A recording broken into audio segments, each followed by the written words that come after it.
அகோரியை கைது செய்ய கிடைத்தது விடை. மக்களே உஷார். சமீப நாட்களாக ஊடகங்களிலும் இணையங்களிலும் பரபரப்பை ஏற்படுத்தி கொண்டிருக்கும் திடீர் அகோரி கலையரசன் பேச்சுகள்தான் பட்டி தொட்டிகளில் பேசப்படுகிறது. ஏற்கனவே கலையரசனை சில ஆண்டுகளுக்கு முன்பே டிக்டாக்கில் பிரபலமாக இருந்தபோது பேசப்பட்டவர் இந்த கலையரசன். இவருடைய மனைவியும் டிக்டாக் பிரபலம் என கூறப்படுகிறது. பல்புகளை உடைத்தபடி பறை இசைத்த வீடியோ பெரும் வைரலானது. பின்னர் தம்பதிக்கிடையே ஏற்பட்ட கருத்து மோதல் காரணமாக இருவரும் பிரிந்து விட்டதாக கூறப்பட்டது.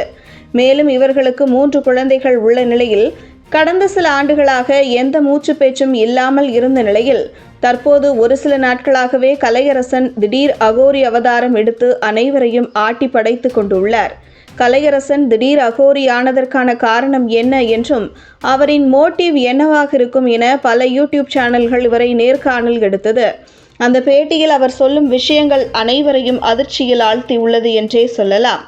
தான் ஒருவரை பார்த்தாலே அவருடைய முன்ஜென்மத்தை கூறிவிடுவேன் என்றும், நான் சொல்லும் அனைத்து விஷயங்களும் நடக்கும் என்றும், இதில் ஒருபடி மேலே சென்று பிரதமர் மோடி கடந்த ஜென்மத்தில் சித்தராக பிறந்ததாலேயே இந்த ஜென்மத்தில் அயோத்தியில் உள்ள ராமர் கோவிலை கட்ட முடிந்தது என்றும் என தன் வாய்க்கு வந்தவையெல்லாம் சொல்லிக் கொண்டிருக்கிறார் அகோரி கலையரசன்.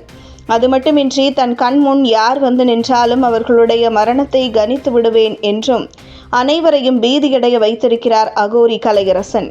காளி தேவி தனக்கு காட்சி கொடுத்ததாகவும் சிவனோடும் அம்மையோடும் தான் சகஜமாக பேசி வருவதாகவும் கூறும் கலையரசன் தான் 50க்கும் மேற்பட்ட பட்டங்களை பெற்றிருப்பதாகவும் சுகபோக வாழ்க்கை வாழ்ந்த நான் தற்போது அகோரியாக மாறியுள்ளதாக தெரிவித்துள்ளார்.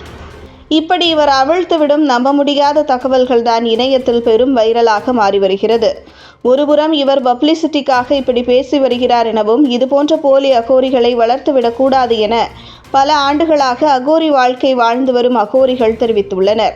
திடீரென அகோரியாக மாறியது எப்படி என்றும் பல அகோரிகள் ஆன்லைன் மூலமாக புகார் அளித்த நிலையில் அதன் மூலம் விசாரணை நடத்தியதில் இவர்கள் போலியாக அகோரியாக நடித்து வருவது உறுதி செய்யப்பட்டுள்ளதாக தெரிய வந்துள்ளது. இதனிடையே இவரை கைது செய்ய வேண்டும் என அகோரி உள்ள கோயில் அருகில் உள்ள குடியிருப்பவர்கள் புகார் தெரிவித்துள்ளதாக தகவல் வெளியாகியுள்ளது. தொடர்ந்து மக்களை ஏமாற்றும் வகையில் இதுபோன்ற யுக்திகளை கையாளும் நபர்களை நம்ப வேண்டாம் என்றும் அவர்களிடம் சிக்க வேண்டாம் என்றும் இந்து மக்கள் தரப்பிலும் பல ஆண்டுகளாக அகோரிகளாக உள்ளவர்கள் மக்களை உஷார்படுத்தியுள்ளனர். மேலும் இந்த சம்பவத்தில் தற்போதே தடுத்து நிறுத்த வேண்டும் என்றும், இல்லையென்றால் இதுபோன்றவர்கள் ஏராளமானோர் அகோரிகள் என்ற பெயரில் போலியாக முளைக்க தொடங்கி விடுவார்கள் என்றும் தெரிவிக்கின்றனர். எனவே போலி அகோரி கலையரசனை தமிழக அரசு கைது செய்து நடவடிக்கை எடுக்க வேண்டும் என பல தரப்பிலிருந்தும் கோரிக்கைகள் வலுத்து வரும் நிலையில் எந்த நேரத்திலும் கலையரசன் கைது செய்யப்படலாம் என்ற தகவல் வெளியாகியுள்ளது.